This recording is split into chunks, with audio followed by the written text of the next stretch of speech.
मैं विवेक सिंह आप सबको क्लास 10th के मैथ का ट्रिग्नोमेट्री चैप्टर में स्वागत करता हूं और उम्मीद करता हूं कि यह चैप्टर आपको काफी फायदा देने वाला है, क्योंकि ट्रिग्नोमेट्री एक ऐसा चैप्टर है जो कि क्लास 10th में पहली बार आता है। इससे पहले आप इसका नाम भी नहीं सुने होते हैं। अदर चैप्टर जैसे ट्रायंगल है तो 9th में भी सुन रखे होते हैं, कॉन्ग्रुएंसी ऑफ ट्रायंगल, तो similarity of triangle class 10th में आता है, तो इजी होता है रिलेट करना। बट ट्रिग्नोमेट्री के बारे में आप पहले कभी नहीं सुन रहे होते हैं, तो ये काफी अजीब सा होता है बच्चों के लिए कि क्या नया चीज आ गया, बिल्कुल समझ में नहीं आ रहा।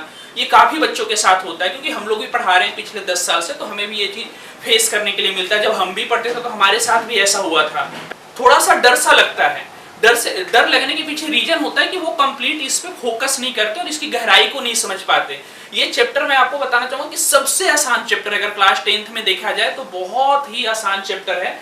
और इसको आसानी इसलिए कर सकते हैं कि इसमें फॉर्मूले बहुत कम है और फॉर्मूले जो है उसको याद करने का तरीका बहुत बढ़िया है।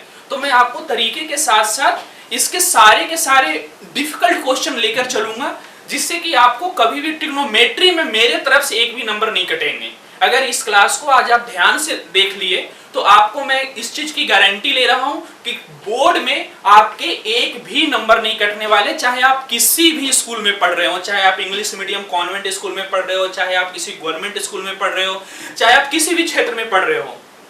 तो मैं आपसे उम्मीद करूंगा कि जितना मेहनत से मैं इस वीडियो को बना रहा हूं और जितना ध्यान इस चैप्टर पे दे रहा हूं, उससे कहीं ज्यादा ध्यान आप इस चैप्टर पे दीजिए। और मेरे दिए हुए क्वेश्चन जो कि मैं आपको कमेंट सेक्शन में डालूंगा, उस सारे क्वेश्चन को जरूर करिएगा। क्योंकि मैथ में जनरली होता है कि कॉन्सेप्ट चाहे कितना भी अच्छा आप समझ लो, लेकिन जब तक इस पे आप क्वेश्चन प्रैक्टिस नहीं करोगे आप इस पे सफलता नहीं प्राप्त कर सकते हो। क्वेश्चन प्रैक्टिस करने से आपके कॉन्सेप्ट अपने आप माइंड में आ जाएंगे, फॉर्मूले भी ऑटोमेटिक याद आ जाएगा।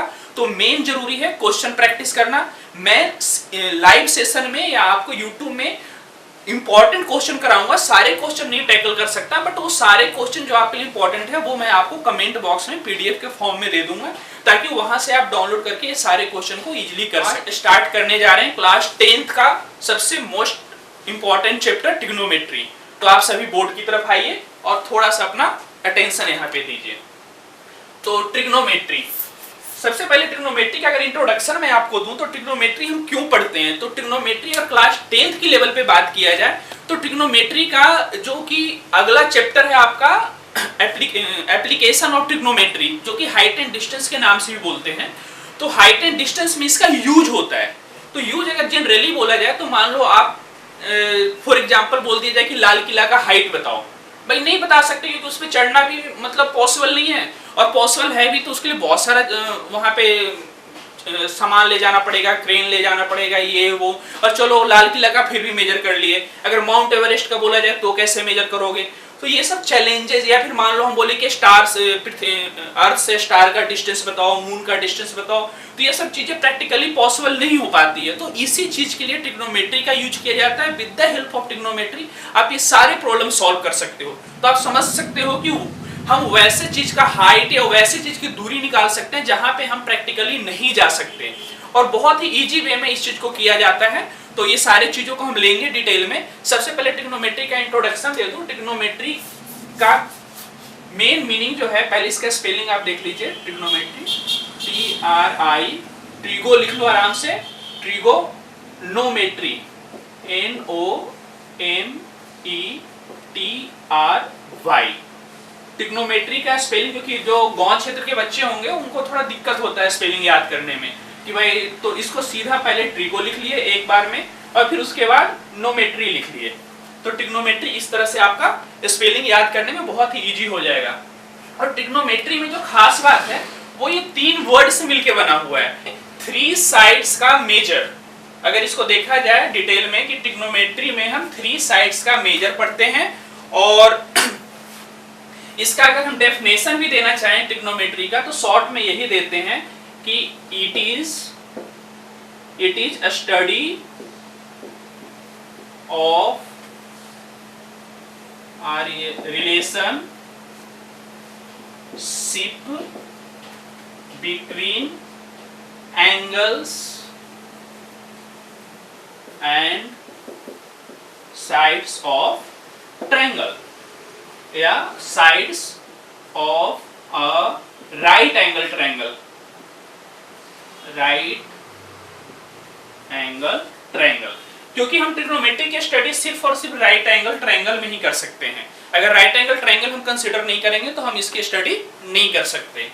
तो आप इसका समझ चुके हो कि ये ग्रीक का वर्ड है और इसके मीनिंग है ट्राइगोन मेट्रॉन। ट्राई का मतलब 3, गोन का मतलब साइड एंड मेट्रॉन का मतलब मेजर।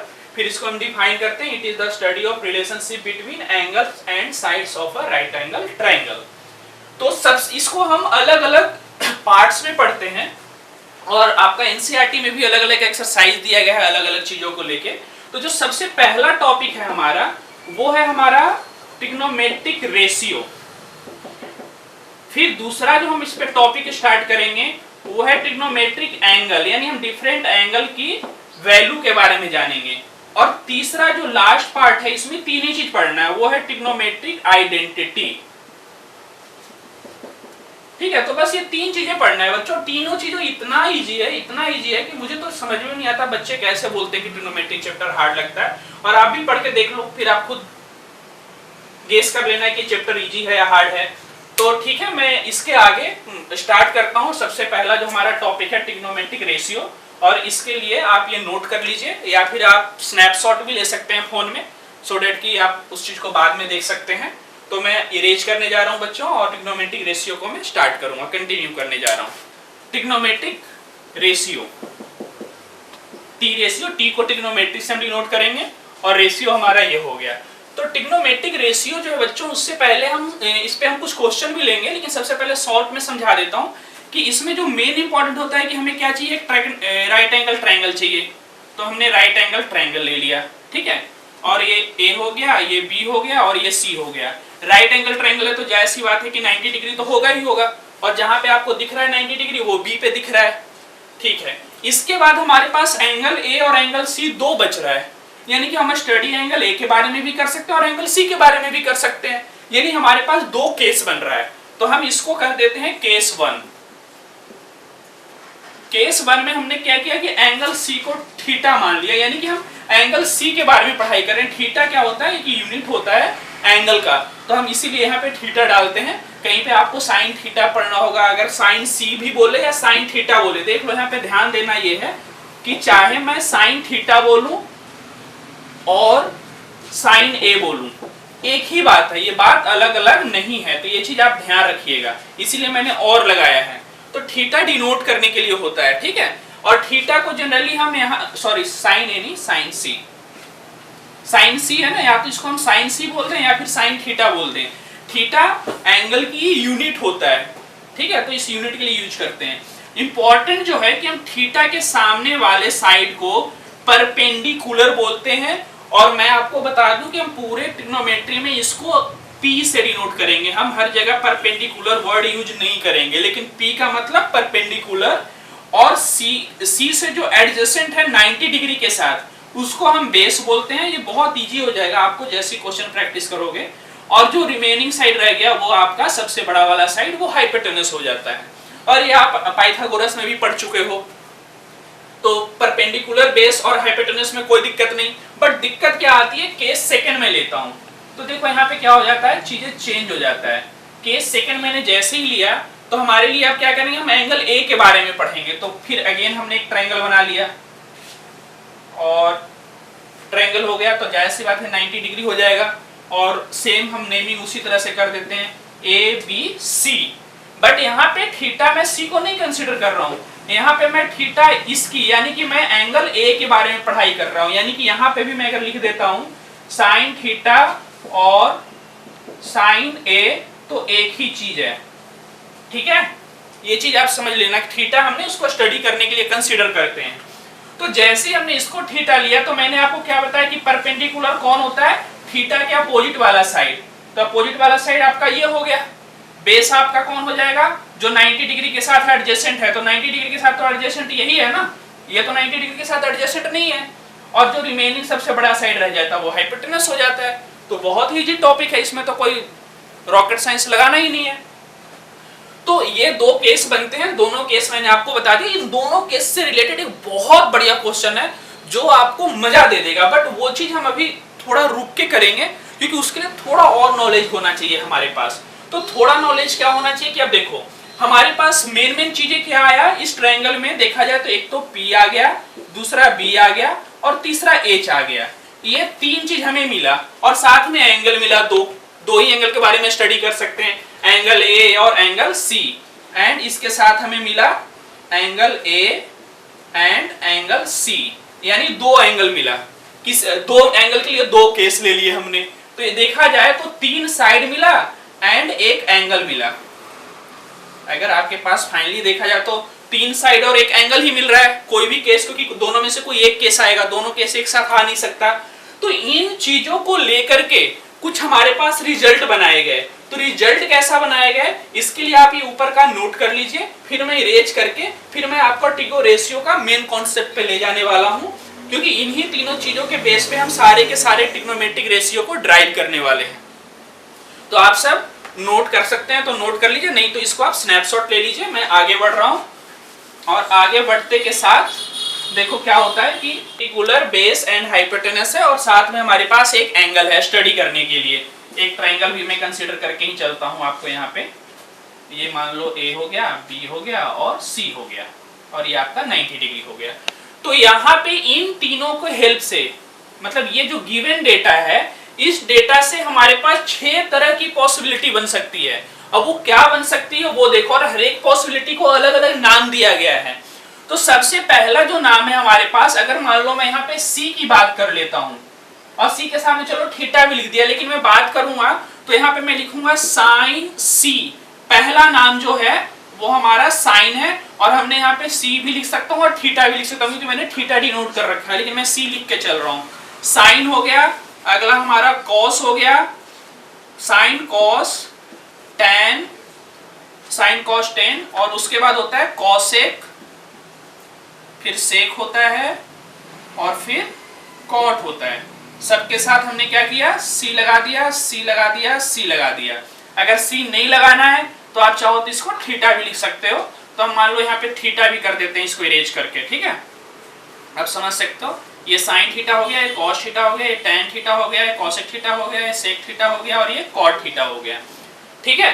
तो इसको पढ़ने के लिए जो 6 तरह का बना है वो इसी से निकल के आया है, कहीं और से निकल के नहीं आया है। तो सबसे पहला जो साइन थीटा है, साइन थीटा को हम बोलते हैं परपेंडिकुलर, यानी क्या है, ये रेशियो है। साइन थीटा एक रेशियो का नाम है। किसका रेशियो है, तो परपेंडिकुलर और हाइपोटेनस के रेशियो है। ये P है, ये B है, ये H है।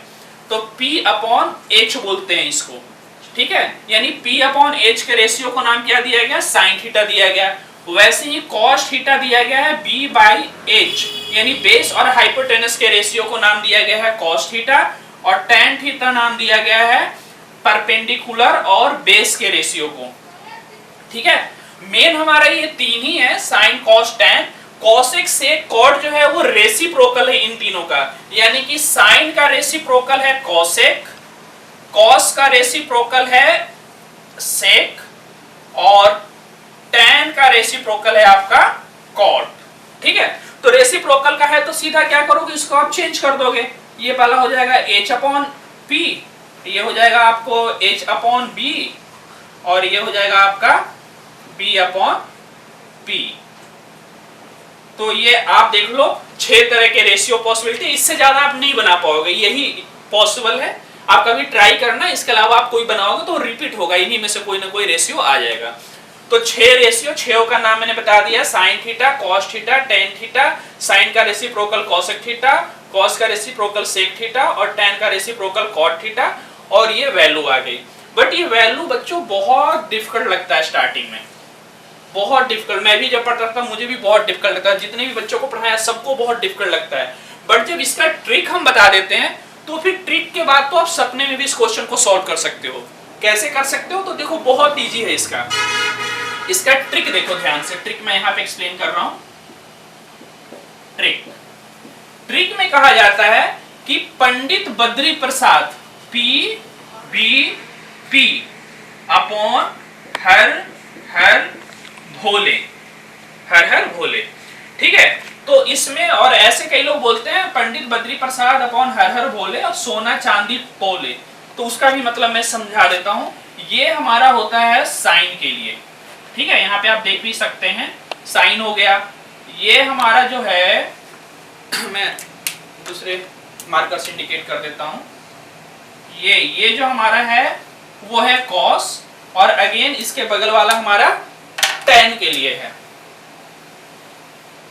तो ये हमारा साइन हो गया यहां से, ये हमारा कॉस और ये हमारा टेन का है। तो यहां पे मैं कॉस रेड से लिख देता हूं, साइन कॉस और टेन।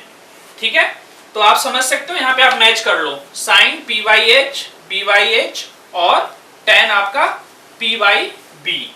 तो इजी है, ध्यान क्या रखना है, ऊपर वाले को पंडित बद्री प्रसाद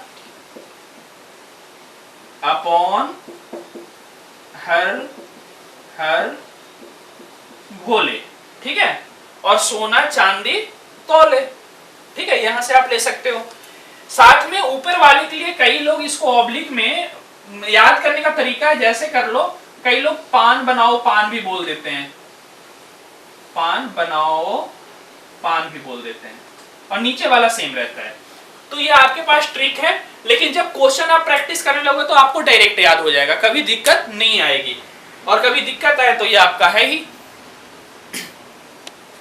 तो ठीक है, यहां तक चीजें आप नोट कर लीजिए, फिर उसके बाद हम इससे आगे बढ़ेंगे और इस पे क्वेश्चन सॉल्व करने का प्रयास करेंगे, देखेंगे कि किस तरह का क्वेश्चन आता है और उसे हम इसे कैसे टैकल करते हैं।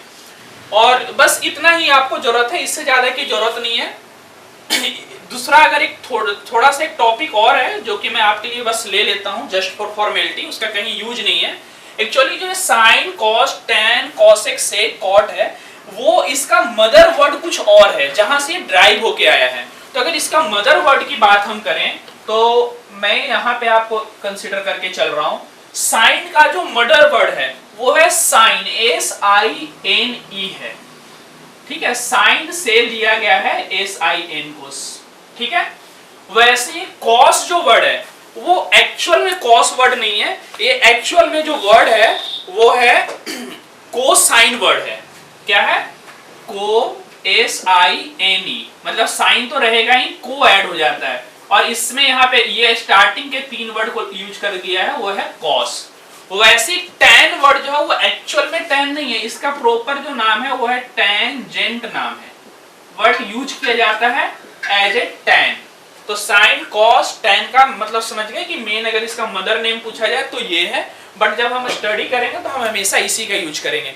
वैसे ही हमारे पास कॉसेक जो वर्ड है, कॉसेक का भी कॉस सेकेंड वर्ड है, COSECANT, और इसको हम शॉर्ट में यूज करते हैं कॉसेक, और पढ़ते भी इसी के रूप में है। वैसे कोसाइन को हम बोलते हैं, कॉस सेकेंड हो गया, फिर कोसाइन, हाँ सेक हो गया। सेक का जो एक्चुअल वर्ड है वो है सेकेंड, ACCANT सेकेंड, और इसको हम सेक यूज करते हैं। वैसे ही लास्ट हमारा है टेंजेंट, टेंजेंट को कॉट, तो को टेंजेंट यहाँ पे यूज करेंगे, को और साथ में TANGENT, और यहां से आपको मिल गया कॉट। ठीक है, तो बहुत इजी है और ऐसा क्वेश्चन कम आता है। आपके एनसीईआरटी में भी एक क्वेश्चन दिया गया है, तो आप चाहो तो मतलब एज ए नोट इसको लिख के रख सकते हो। ठीक है, कि ये वर्ड कहां से ड्राइव हुआ है, तो ये आप एज ए नोट बना लीजिएगा और आपको पता होना चाहिए। ठीक है, ये सेपरेट में लिख दिया हूं। साइन देख लो, बस यहां से क्या किया, 3 वर्ड को ले लिया तो साइन हो गया। कॉस कोसाइन में से निकाला गया है, टेंजेंट में से टैन को निकाल लिया गया, कॉस सेकेंड COSEC यहाँ तक का वर्ड को यूज कर लिया गया, कॉसेक, सेक स्टार्टिंग के 3 वर्ड, और कॉट भी स्टार्टिंग के 3 वर्ड, बट इसका पूरा नाम ये है। ठीक है बच्चों, तो ये आपको एक्स्ट्रा नॉलेज के लिए मैंने बता दिया है। और अब हम आगे बढ़ेंगे कि इसमें हम कैसे क्वेश्चन को अप्लाई करते हैं, ये सारे थ्योरी को, और एक ही क्वेश्चन में आपके सारे कॉन्सेप्ट क्लियर हो जाएंगे। बहुत बढ़िया क्वेश्चन लेने वाला हूं मैं, जो कि आपके एनसीईआरटी बुक में भी दिया गया है, उससे आपके लगभग 90% जो इसके ऊपर डाउट है वो खत्म हो जाएगा। तो आप सभी इसको नोट कर लीजिए और मैं इरेज कर रहा हूं।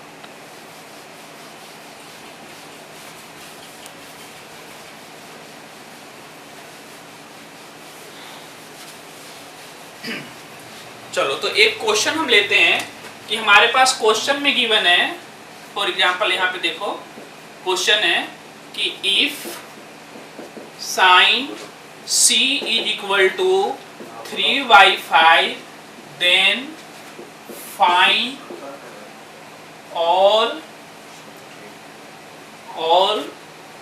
Other trigo ratio. ठीक है, बोला है साइन सी की वैल्यू अगर 3/5 है तो सारे के सारे अदर ट्रिगो रेशियो को फाइंड करो। यानी सारे के सारे अदर ट्रिगो रेशियो क्या हो सकता है, तो भाई साइन के अलावा कॉस ए कॉट ये सारे होंगे। तो इसको हम सॉल्यूशन करते हैं और सॉल्यूशन देखो कितना आसान है। सॉल्यूशन के लिए सबसे पहले आपको ट्रायंगल लेना पड़ेगा। ठीक है, तो जैसे ही आपने ट्रायंगल लिया, ट्रायंगल का नाम आपने डाल दिया ए बी सी। यहाँ पे आपने 90 डिग्री ले लिया और यहाँ पे आपने इसको थीटा कंसीडर कर लिया। ठीक है, थीटा कंसीडर करते के साथ थीटा के सामने वाले को क्या बोलेंगे, पी बोल देंगे, नीचे वाला बी हो जाएगा और ये एच हो जाएगा। ये मैं अब डायरेक्ट यूज किया करूंगा, बार बार एक्सप्लेन नहीं करूंगा इसको। ठीक है, अब आपको गिवन है साइन सी। अब ये बताओ साइन सी होता क्या है। साइन सी होता है पी बाई एच होता है, इज इक्वल टू आपको 3/5 गिवन है। ठीक है, तो ये 3/5 देखा जाए तो रेशियो है, तो यहाँ पे हम एक वर्ड यूज कर सकते हैं, लेट रेशियो बी के। तो यहाँ से p को हम क्या कर सकते हैं, 3k के इक्वल कर सकते हैं और h को हम यूज कर सकते हैं 5k के इक्वल। मतलब एक कांस्टेंट मल्टीप्लाई करके हम इसको नॉर्मल कर लिया रेशियो को। ठीक है, तो अगर देखा जाए तो p हमारा कितना है 3k, तो यहाँ पे मैं 3k डिनोट कर देता हूँ और h हमारा हो गया 5k, तो 5k डिनोट कर दिया। आप यहाँ तक समझ रहे हैं पूरे अच्छे से। अब इसमें मैं पाइथागोरस थ्योरम लगाऊंगा क्योंकि मुझे बेस भी चाहिए। तो पाइथागोरस थ्योरम मैं जैसे ही लगाऊंगा, पाइथागोरस थ्योरम, हमारे पास क्या होता है पाइथागोरस में, H square is equal to P square plus B square होता है। ठीक है, तो यहाँ पे मैं यही यूज कर रहा हूँ। एच हमारे पास 5k है, तो 5k का whole square is equal to P हमारे पास 3k है, तो 3k का whole square plus B square. ठीक है, 5 5 जा 25 हो जाएगा, k square is equal to 9k square plus B square. ठीक है, अब इसके बाद हम आगे बढ़ते हैं। मैं और नीचे नहीं लूंगा ताकि आपको क्लियर दिखे। तो आगे हमने बढ़ा यहाँ से, तो 25k square minus 9k square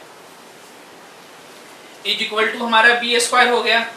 तो यहाँ से अंडर रूट अगर ले लेते हैं तो ये हो जाएगा 16k स्क्वायर का under root is equal to B. ठीक है, और यहाँ पे प्लस माइनस आ जाएगा, क्योंकि देखो प्लस माइनस का क्या कॉन्सेप्ट होता है ना, किसी भी वेरिएबल क्वांटिटी को आप स्क्वायर से जब अंडर रूट लेते हो तो दो पॉसिबिलिटी होती है, प्लस और माइनस दोनों पॉसिबिलिटी होती है। क्यों होती है वो मैं आपको समझा देता हूँ। देखो मान लो आपके पास फॉर एग्जाम्पल आपके पास ए स्क्वायर इज इक्वल टू 9 लिखा हुआ है। ठीक है, आप समझ लो यहाँ से, तो a is equal two plus minus 3 होता है। रीजन, अब चलो a इज इक्वल टू 3 लिए, ठीक है, स्क्वायर करना है, तो इधर भी a स्क्वायर हो गया, इधर भी 3 का स्क्वायर हो गया, यानी a square is equal to 9 मिल गया। केस 1 ले लिए, ठीक है, केस 1 हो गया। वैसे ही केस सेकंड ले लो यहाँ पे कि क्यों होता है। केस सेकंड में हमने क्या लिया, a इज इक्वल टू -3 ले लिया। अब दोनों तरफ स्क्वायर कर रहा हूँ, a square is equal to -3 का होल स्क्वायर। बताओ ये भी a square is equal to 9 आ गया, तो इसीलिए दोनों आंसर करेक्ट होते हैं। तो यहाँ पे भी हमने b इज इक्वल टू क्या लिया, प्लस माइनस लिया, और ये हो जाएगा आपका 4k is equal to b, और इसके साथ प्लस माइनस रहेगा, और देयरफॉर लास्ट में b इज इक्वल टू हम क्या करेंगे, प्लस और माइनस 4k। ठीक है, 4k लिखेंगे, बट हम माइनस का 4k नहीं लेंगे, चूंकि ये बात है लेंथ की, तो लेंथ तो यहाँ पे पॉजिटिव में होगा, क्योंकि ट्रायंगल का लेंथ कभी भी नेगेटिव नहीं हो सकता। तो देयरफॉर यहाँ पे लिख सकते हैं b is equal to -4k, not possible,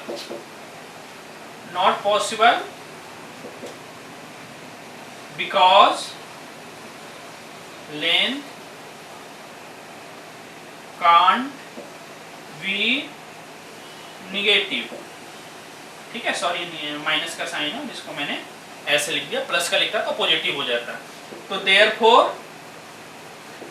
b is equal to हमारे पास क्या बचा, 4k बचा, ठीक है, यहाँ पे सिंस भी लगा लो, कोई दिक्कत नहीं है। Since b is equal to minus 4k not possible है, ठीक है, ये इधर वाले का है मैटर दिया a square is equal to 9, ठीक है। तो यहाँ पे लिखा v is equal to minus 4k not possible because length can't be negative, therefore b is equal to 4k, यानी b हमारा आ गया 4k। आप बोलोगे सर इसमें तो बहुत टाइम लग रहा है, ये मैं आपको स्टार्टिंग में एक्सप्लेन कर रहा हूँ, इसलिए सारे छोटे से छोटे चीजें एक्सप्लेन कर रहा हूँ, बट जब आप प्रैक्टिकली सॉल्व करोगे तो आपको बहुत इजी लगेगा और बहुत फास्ट हो जाएगा, ओरली क्वेश्चन को सॉल्व कर सकते हो। बट चूंकि आपको एक बार फॉर्मली समझाऊं उसके बाद शॉर्टकट लगाया जाता है, स्टार्टिंग में अगर आप शॉर्टकट लगा लिए तो कभी फिर प्रॉपर चीज नहीं सीख पाओगे। जैसे मान लो किसी अपार्टमेंट में लिफ्ट लगा हुआ है, तो अगर आप हमेशा लिफ्ट से ही आने जाने के लिए सीख लिए और कभी मजबूरी में जीना से जाना पड़ा तो क्या करोगे। तो वैसे ही है, अगर कभी डिटेल में कोई टीचर पूछ दिए या कभी कोई आपके घर आए वो बोले भाई ऐसा क्यों हुआ वैसा क्यों नहीं हुआ, तो आपको पता होना चाहिए कि ऐसा क्यों नहीं हुआ। बाकी क्वेश्चन जब आप करोगे एनसीईआरटी के एग्जाम में करोगे तब तो आपको प्रॉपर करना चाहिए, मैं ये चीज सजेस्ट करूंगा। बट किसी कंपटीशन की तैयारी कर रहे हो जहाँ पे ऑब्जेक्टिव टाइप के क्वेश्चन है तो वहां पे इतना आपको जरूरत नहीं पड़ता है, ठीक है। तो यहाँ तक नोट कर लो, ये क्वेश्चन और आगे है, तो चलो काम करता हूँ, मैं ये वाला इरेज कर देता हूँ और यहाँ पे मैं क्वेश्चन को सॉल्व कर देता हूँ, ठीक है। ये भी इरेज कर देता हूँ ताकि इतना जगह में आपका क्वेश्चन सॉल्व हो जाएगा। यहाँ पे मैं लिख देता हूँ, यहाँ पे finally therefore b is equal to 4k, जो कि मैं एक्सप्लेन कर चुका हूँ। यहाँ से आप देखो ध्यान से। अब चलो, हमें सारी चीजें मिल गई, हमें क्या चाहिए था, सारे रेशियो। तो साइन सी के बाद क्या आएगा, कॉस सी, साइन कॉस, टैन, कॉसेक, सेक और कॉट, सारे में सी लगा देते हैं, ठीक है। अब बताओ कॉस क्या बताया था, b बाई एच, b क्या है हमारा 4k अपॉन h क्या है हमारा 5k, k से k कट गया 4/5 आ गया। tan c होता है p बाई b, एक काम करो ना यहाँ पे आप लिख भी लो, sine c is equal to क्या बताया मैंने, p by h is equal to, ठीक है, ज्यादा अच्छा रहेगा। tan c होता है p by b is equal to, p हमारा कितना है 3k है, b हमारा कितना है 4k है, k से k कट गया 3/4। ये cos से क्या हो जाएगा, साइन का उल्टा, यानी कि h बाई, सॉरी एक सेकेंड, cos हमारा होता है b बाई h, होता है हमारा p बाई b होता है, ठीक है। परपेंडिकुलर आपका 3k है, ये देखो यहाँ पे, बेस आपका 4k है, 3k से 4k को जैसे कि ये तो k से k कट गया 3/4 बचा। cosec होता है हमारा h by p, h by p में हमारा हाइपोटेनस 5k है और p परपेंडिकुलर हमारा 3k आया है, कट कर दिए, इज इक्वल टू 5/3। और ऐसे भी यहाँ पे 3/5 था तो इसका रेसिप्रोकल कर सकते थे डायरेक्ट भी। वैसे सेक क्या है, हम इस बार डिटेल में कर रहे हैं, सेक हमारा कॉस का उल्टा हो जाएगा, यानी h बाई b हो जाएगा। h हमारा 5k है और बेस हमारा 4k है, k से k कट गया 5/4 हो गया। लास्ट हमारा कॉट है, कॉट हमारा होता है b बाई p, b हमारा कितना है, b हमारा हो गया 4k और p हमारा हो गया 3k, k से k कट गया 4/3। आप अगर cosec से cot की वैल्यू देखोगे तो cos tan का जस्ट अपोजिट आ रहा होगा, तो यहाँ से ये चीज भी प्रूफ हो गया कि रेसिप्रोकल होता है। तो इस तरह से देखो हमने एक क्वेश्चन देके सारे के सारे रेशियो ड्राइव कर लिए। तो इस क्वेश्चन से हमें ट्रिग्नोमेट्रिक रेशियो का काफी कॉन्सेप्ट क्लियर हो जाता है। और अगला जो मैं क्वेश्चन कराने वाला हूँ वो भी इंपॉर्टेंट है, थोड़ा सा डिफरेंट वे में वो क्वेश्चन दिया गया है और उसको ध्यान से समझिएगा। वो एक दो चीजों को बहुत अच्छे से क्लियर करता है, जो मैंने आपको दो ट्रायंगल लेके कंसीडर किया कि दोनों ट्रायंगल में क्या होता है, तो उसी से रिलेटेड एक क्वेश्चन है जो कि एनसीईआरटी में भी गिवन है और वो मुझे काफी इंपॉर्टेंट लगता है, इसलिए मैं वो क्वेश्चन कराऊंगा। ये क्वेश्चन आप नोट कर लीजिए और मैं इसे अरेंज कर रहा हूँ।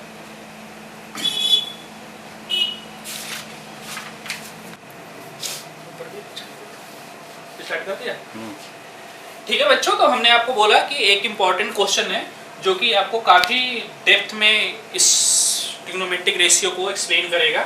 और ये क्वेश्चन है, if angle A and B are acute angle acute angle इसलिए बोला गया है ताकि आप 90 डिग्री वाले एंगल को कभी गलती से कंसीडर ना कर लें। Such that cos A is equal to cos B, यानी कि दो एंगल की बात कर रहा है, यानी इसमें दो ट्रायंगल हमें बनाना होगा क्योंकि A और B तो अलग अलग एंगल होगा। So that angle A is equal to angle B, बोल रहा है कि भैया ये शो करो कि एंगल A और एंगल B दोनों इक्वल है। तो देखो इसका सॉल्यूशन बहुत अच्छा है और बहुत मतलब इंटरेस्टिंग मुझे लगता है, ये क्वेश्चन पढ़ाने मुझे सबसे अच्छा लगता है। कोई तो कहेगा सर बहुत इजी है, काम करो ना, cos A is equal to cos B given है, cos से cos कट हुआ, angle A is equal to angle B हो गया। बेटा ये टोटली रॉन्ग है। क्या है ये टोटली रॉन्ग है, ऐसा नहीं कर सकते।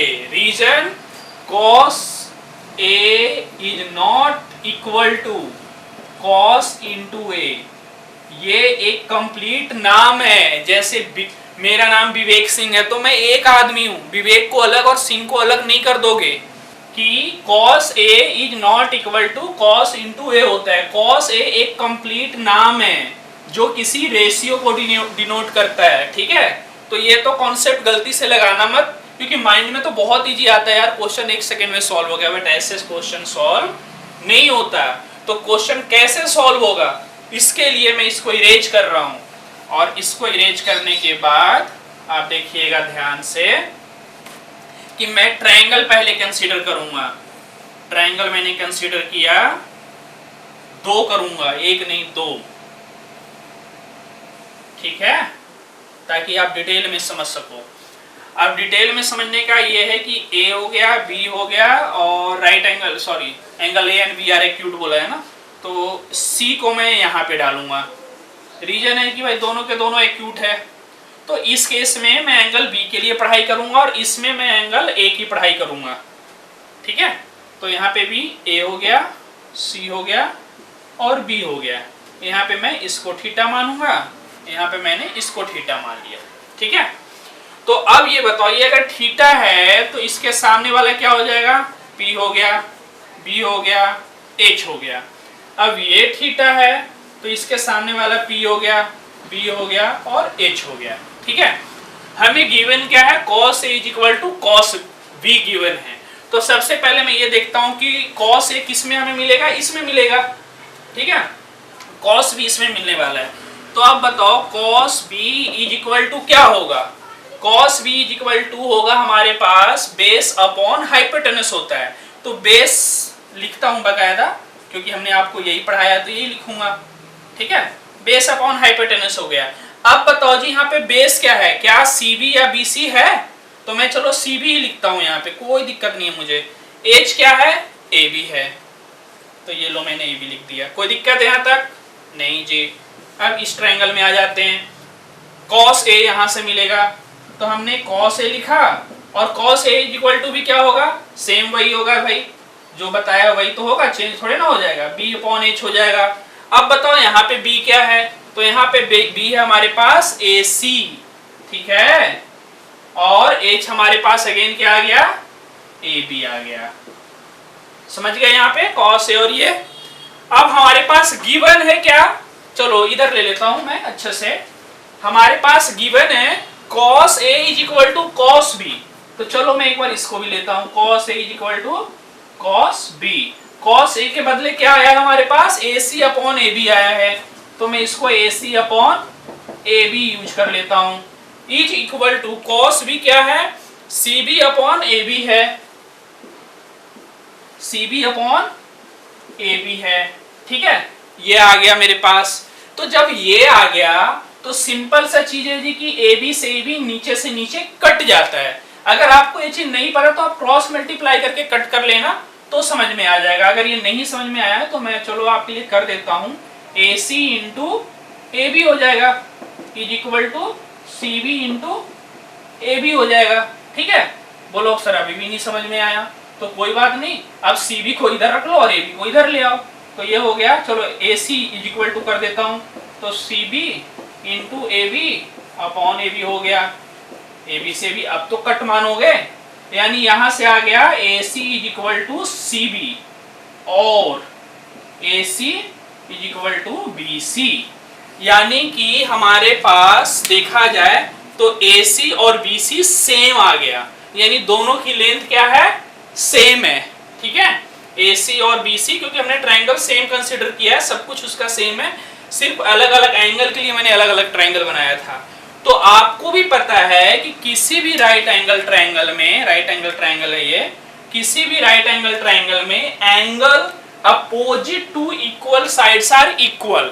ठीक है, तो therefore angle A is equal to angle B, reason यहां पे डाल देना अपोजिट, तो यहां से AC is equal to BC हो गया, क्योंकि CB और BC सेम चीज है।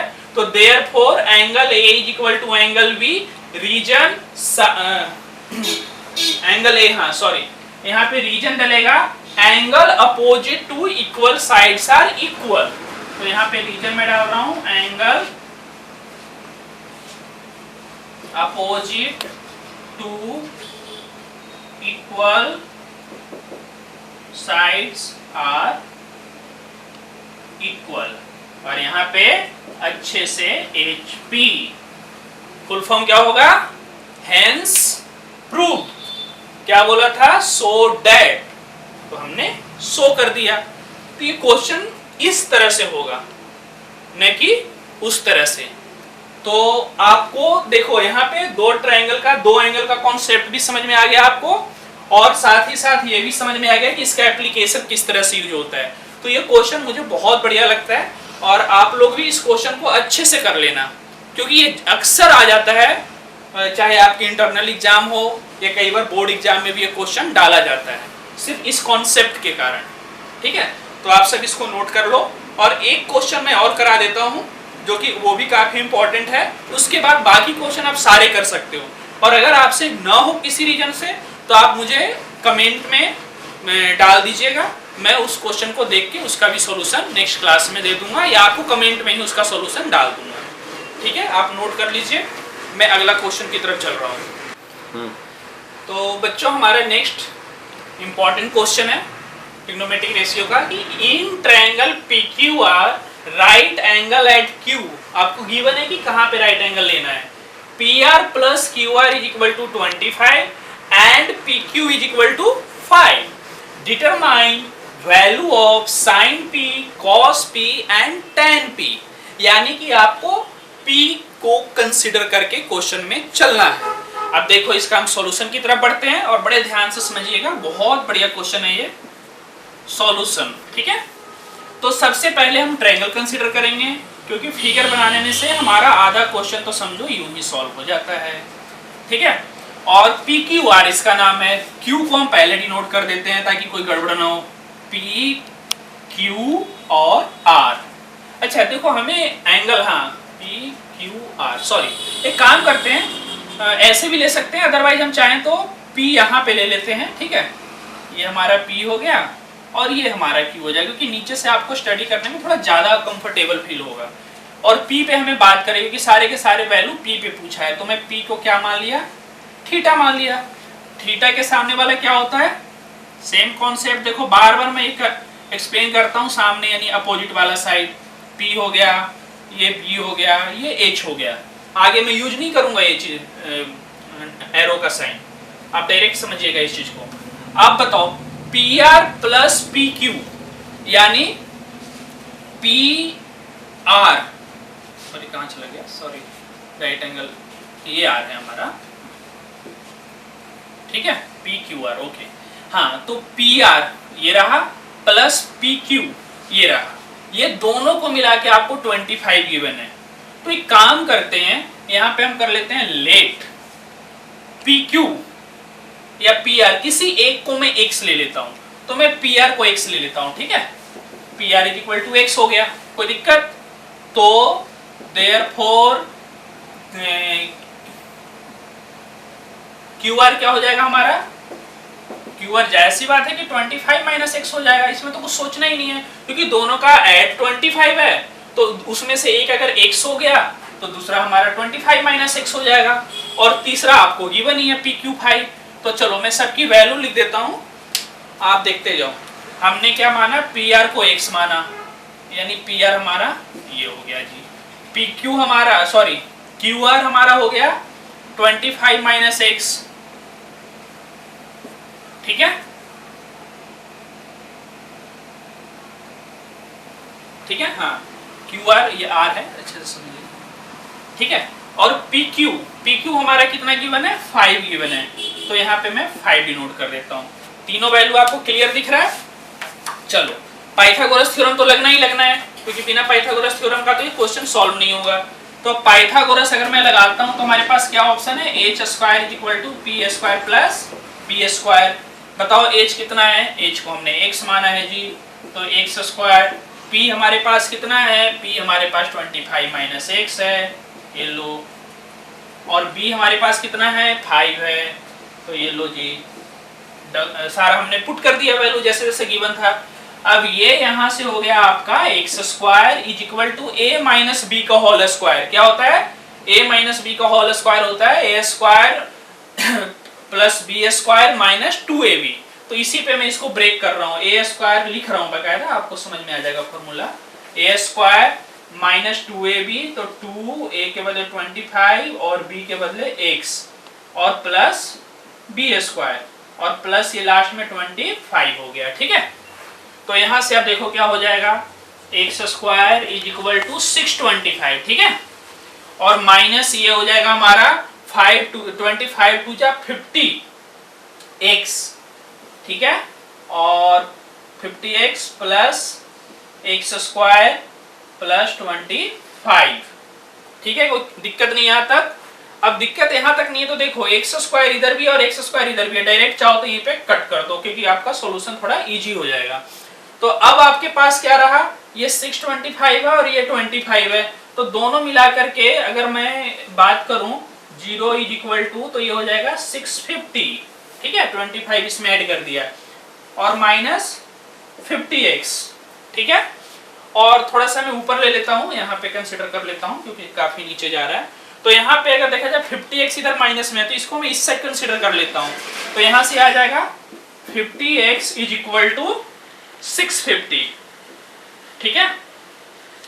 तो therefore x is equal to 650 upon 50, एक जीरो से एक जीरो, और ये 13 टाइम्स कट जाएगा, तो therefore x is equal to 13, ठीक है। और x की वैल्यू अगर 13 आ गई यानी कि हाइपोटेनस हमारा क्या हो गया, 13 हो गया, और x की वैल्यू आ गई तो दूसरा हमने क्या लिया था, p लिया था, तो p हमारा 25 माइनस x के बाद चलो यहाँ पे मैं लिख रहा हूँ, देयरफॉर x हमने किसे को कंसीडर किया था, x हमने pr को कंसीडर किया था, pr is equal to x is equal to 13 हो गया, और qr, ठीक है, qr इज इक्वल टू हमारा क्या हो जाएगा 25 माइनस x, तो 25 minus x is equal to 25 minus 13 is equal to 12 हो गया। अब आपके पास सारे वैल्यू आ गए। अब इस x के बदले में क्या पुट कर सकता हूँ यहाँ पे 13, और इस 25 माइनस x के बदले क्या पुट कर सकता हूँ 12, ठीक है। आपके पास सारे वैल्यू आ चुके हैं, और ये वैल्यू आ चुके हैं तो यहाँ तक आप नोट कर लीजिए, और मैं इस साइड में आपको आगे का क्वेश्चन सॉल्व कर देता हूँ, क्योंकि अब थोड़ा सा ही बचा है। साइन p पूछा है हमारे पास, ठीक है। तो अगर साइन p पूछा है तो ये देखो क्या होगा, साइन की वैल्यू क्या होती है, क्योंकि p में तो हम बात ही कर रहे हैं तो इसके लिए तो सोचना नहीं है। साइन होता है हमारे पास p बाई h होता है, मैं बकायदा लिख रहा हूँ अभी स्टार्टिंग में ताकि आपको बार बार रिवाइज हो। तो p हमारा कितना है जी, p हमारा 12 है, h हमारा कितना है जी 13 है, ये लो जी साइन p हो गया। साइन p के बाद हमसे cos p की बात किया है, तो ये लो जी cos p होता है b बाई h। b हमारे पास कितना है 5 है, h हमारे पास 13 है, तो ये हो गया। tan p हमारे पास कितना होता है, tan p हमारे पास होता है p बाई b। p हमारे पास कितना है जी 12 है, और b हमारे पास 5 है। इस तरह से ये क्वेश्चन कंप्लीट हो गया, और बहुत ही बढ़िया क्वेश्चन है जिसमें आप पाइथागोरस भी बड़े स्टाइलिश रूप में यूज किए हो। रिमाइंडर कर देने को साइन हो, ठीक है बच्चों, ये साइन p जो है हमने आपको पहले बता रखा है p बाई h होता है। p हमारा ये रहा 12, तो 12 डाल दिया, और h हमारा 13 है तो 13 डाल दिया। cos p हमारे पास b बाई h होता है, तो b हमारा 5 है और h हमारा 13 है, तो ये डाल दिया। tan p हमारे पास p बाई b होता है, p हमारा 12 है और h हमारा 5 है तो ये डाल दिया। इस तरह से क्वेश्चन आपका कंप्लीट हो गया। एग्जाम में आप इतना करके आ जाओगे, आपके फुल में फुल मार्क्स मिलेंगे, कहीं भी 1 मार्क कटिंग नहीं होगा। ठीक है, तो इस तरह से आपका इस चैप्टर का जितने भी इंपॉर्टेंट क्वेश्चन थे वो हमने इस चैप्टर का नहीं, सॉरी, इस एक्सरसाइज का जो ट्रिग्नोमेट्रिक रेशियो से रिलेटेड एक्सरसाइज है उसके सारे इंपॉर्टेंट क्वेश्चन ले लिए। अब हम आगे का ट्रिग्नोमेट्रिक एंगल का जो क्लास है वो नेक्स्ट क्लास में लेंगे, नेक्स्ट वीडियो में आपको मिलेगा। तो उम्मीद करता हूं कि इस चैप्टर से रिलेटेड जितने भी डिफिकल्ट क्वेश्चन है और जितने भी प्रैक्टिस क्वेश्चन है वो मैं आपको लिंक में देने वाला हूं। वो सारे क्वेश्चन आप प्रैक्टिस करिएगा, उसमें कोई भी दिक्कत होगा मुझे लिंक पे आप मैसेज करिएगा, कमेंट करिएगा, मैं उसका सॉल्यूशन आपको वहां पे दूंगा। और अगर कुछ ज़्यादा इंपॉर्टेंट क्वेश्चन रहा तो मैं नेक्स्ट क्लास में उसको डिस्कस भी करूंगा, ताकि इससे सभी बच्चों को फायदा हो जाए। तो आप सभी को ध्यानपूर्वक इस वीडियो को देखने के लिए बहुत बहुत धन्यवाद। मिलते हैं अगले क्लास में।